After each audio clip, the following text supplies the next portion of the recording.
Hello, welcome to Ghost Prime Transformers Reviews. Today we're taking a look at Earthrise Quentesson Allicon, or the Quentesson Guard as he was originally called. This guy wasn't called Allicon, I believe, until 2004 in the Dreamwave comics. So this guy actually first appeared in the Transformers the movie in 1986 with Cup and Hot Rod encountering them. And this is also where you first get the phrase Ba Weep Grana Weep Mini Bomb. And where they gave them Energon treats, and there was a bunch of them, and they started taking the treats until the treats were gone, and then they captured them and took them into the Quentessons. These guys, they're not quite as mindless as the Sharkticons. They have a little bit of an intelligence into them, and they serve the Quentessons. Now, this, I believe, is the first official figure that we have actually gotten of these guys. There's never been another one from the 80s till now, and I kind of always wanted one. He's not exactly the way I would have done him, but I do like him at first glance. I do believe he'll look good, and it's an excellent troop builder. There are a couple things that I am really not fond of with this figure, and I'll go over that in the review. I do like a lot of what they did with it. The detail on it is very nice. Like I said, there's just one glaring issue. So without any further ado, let's get to the review. All right, of course, as always, let's take a look at the packaging first. Here, his comes in this type of same box as everything else. Quentesson Allicon here on the side. He have another really nicely rendered image of the Quentesson Guard Allicon here, holding his spear. Very nice image. Love that on the side. On the back, you have a very pink version of this character that he is almost like the one from Takara, not from the pictures that we saw from Takara, not the pictures that we saw. All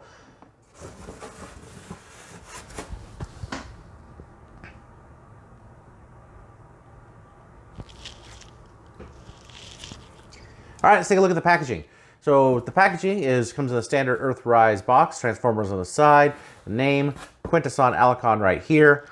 On the side, you have this beautifully rendered image of the Allicon or Quentesson Guard right there. On the back, you have him in both of his modes. Now, he is very pinkish here, almost like we saw for the Takara. Not representative of the figure at all. On the figure, this is gray. These are silver pieces on his legs here. It's very different than what the figure actually looks like. Which I like. I like the coloration on the figure rather than on the box. Bottom, you just have legal stuff, and the top says Transformers were for Cybertron, and we get this. This, I believe, is the first time we've seen it. Please correct me if I'm wrong in the comments, but this, in place of a logo, looks like they have a Quentesson logo or an Allicon logo. I don't yet have the Quentesson, so I can't tell which one it actually is. But I think that's very interesting. As always, you get the instructions of the packaging as well. Shows him with both of his weapons. And then here he is just standing there in a very stoic pose. And here's where all the weapons are. Now, he is packaged with these pieces separately. His tail piece is packaged completely separate, and you have to assemble it when you first open the figure, take the figure out of the blister card piece. So it says right here how to do that. It's fairly easy and doesn't come off very well on mine. I have to really tug to get that piece off again. So it's nice, stays nice and easy. The rest of it shows what you could do. Weapon storage, transformation. He's very easy to transform, so it's not super long. And as always, you get the map pieces in the back, which this one says Giganteon. See if we can get in close to that. And Junkion, and of course the chains again. And you get his spear. Get that in focus.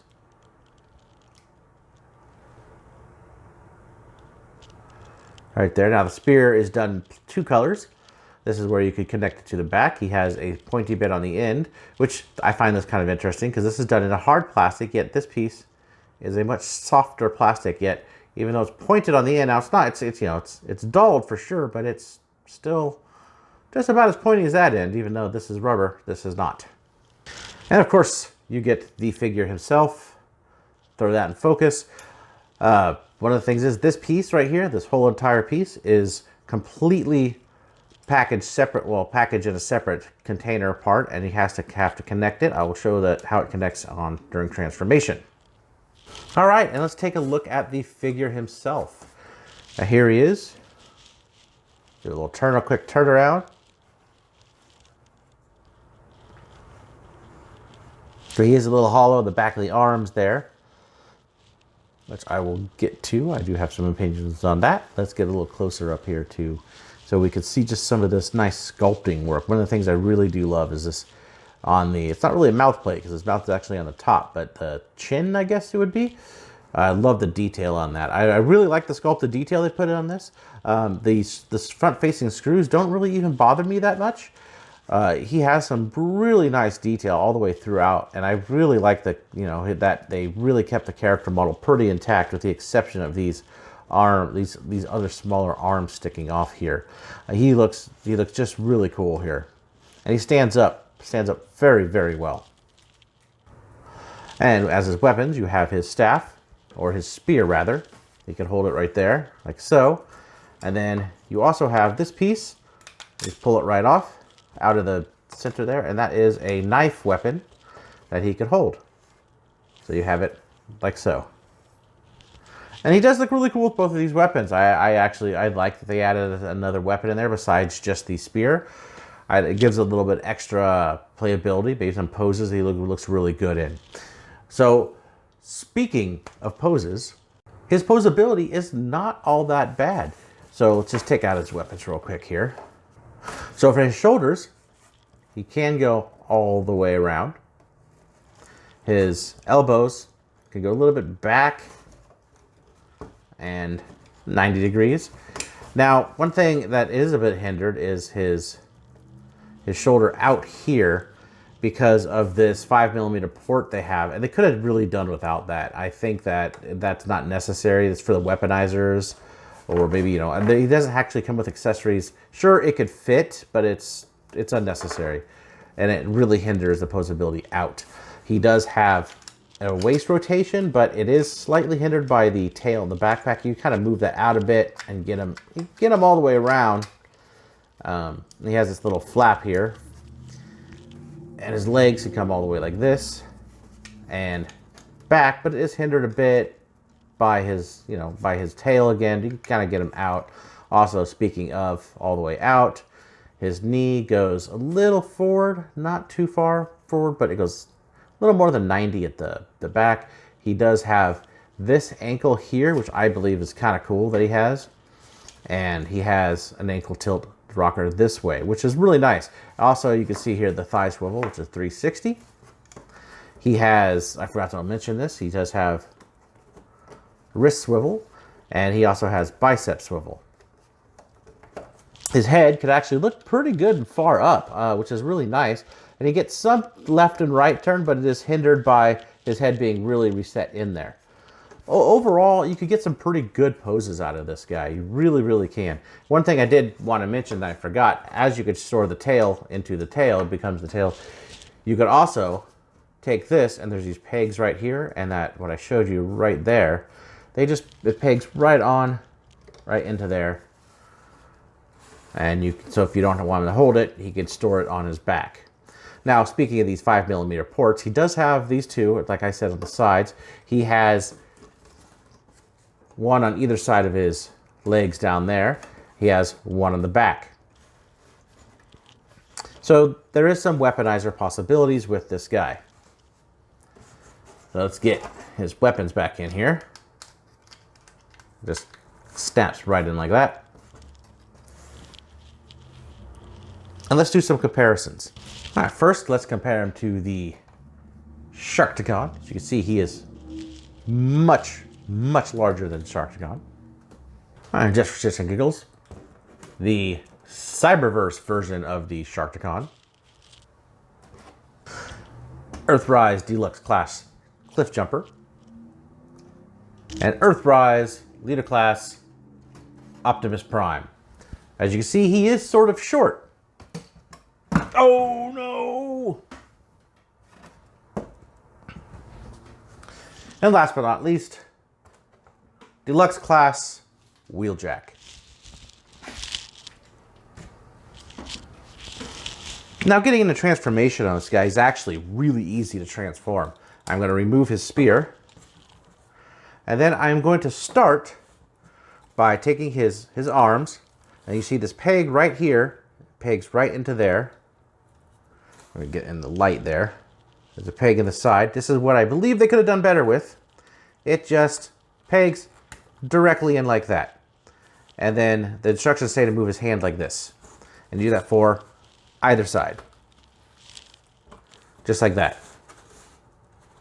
So that's, now that you have that, take this back piece, just pull it up. There is a tab on the nose there, as you can see, and a tab under there. And that's how that holds on together. And then you kind of just move this up, move the waist around.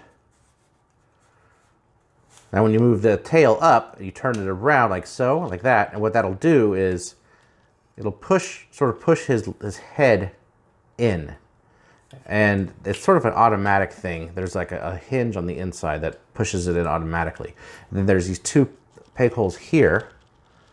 And that goes with these, corresponds with these pegs at the side. Just like so. And you just peg them in nicely. And then that brings the head up. Move the arms, little arms around. Legs come out like this. Kind of bend at the knees. And there you have them transformed into alligator robot mode. Now, you could kind of see the one thing that I really don't like. These arms. They could have done something better with these arms and these hands. They could have, at the very least, had the fists fold directly in here, which, as it stands, I missed that 5mm port, by the way, and on the feet. But as it stands, it doesn't do that. Probably because of that 5mm port, but they could have just made it click in like that, and it actually would have looked a ton better. Instead, you get these big purple pinkish bits sticking off the side. It's not really the most eye-catching. Another thing they could have done is with this arm being, instead of just on this rotation right here on the elbow, they could have made one of these pieces here rotate and have this arm be on the rotation, and then it could just rotate under and in robot mode. And these arms could have actually probably fit inside here if they put it like that. It just, there's so many things they could have done. And this is just lazy in my opinion that they did this way. But it does look okay from here. One thing to note, that it looks better than the box art. On the box art, they show it out pegged like this, which doesn't look good at all. So it is better than the box art, and you know, it is what it is, I guess. It doesn't look super bad. In this mode, you do get a little bit of posability. You get all the same posability on the legs and the feet and the knees, but he has two joints here, a joint on the top of the jaw, on the head, and then the jaw itself. And of course, these could go up and down like this, and he can hold his spear. So you do get that. And all in all, I mean, he looks pretty good in this. I'm not gonna bash it too much for the arms. I don't think it detracts too much. I do really like it. I just do wish they did something else on the arms. The one thing I noticed also is that there's no spikes here. It would be really nice to see some spikes, just little spikes like in the movie.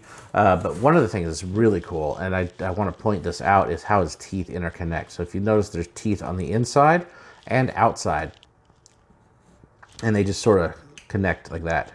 I think that's really cool. I really dig that. That's really something nice, some little detail that's nice. Overall though, you know, it's not too bad. Not too bad in this mode. He's got some good detail. Can't seem to get the weapon to stay down. But yeah, overall he's pretty good as the alligator mode. So since he's in this mode, let's get him do some comparisons with some figures here. Here he is with the Sharkticon.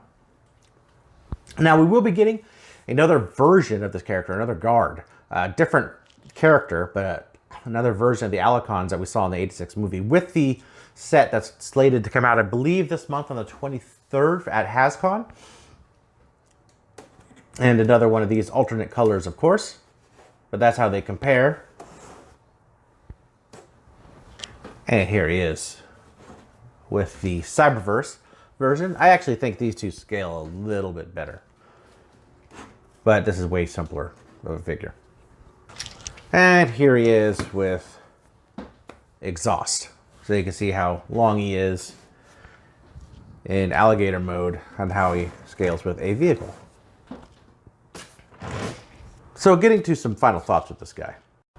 So all in all, I actually really like this figure. And I do believe it's a worthy addition to the Earthrise ranks. I do believe they'd be an excellent figure to troop build. They would look great on display. A bunch of them lined up with Sharktagons. I think that's very cool.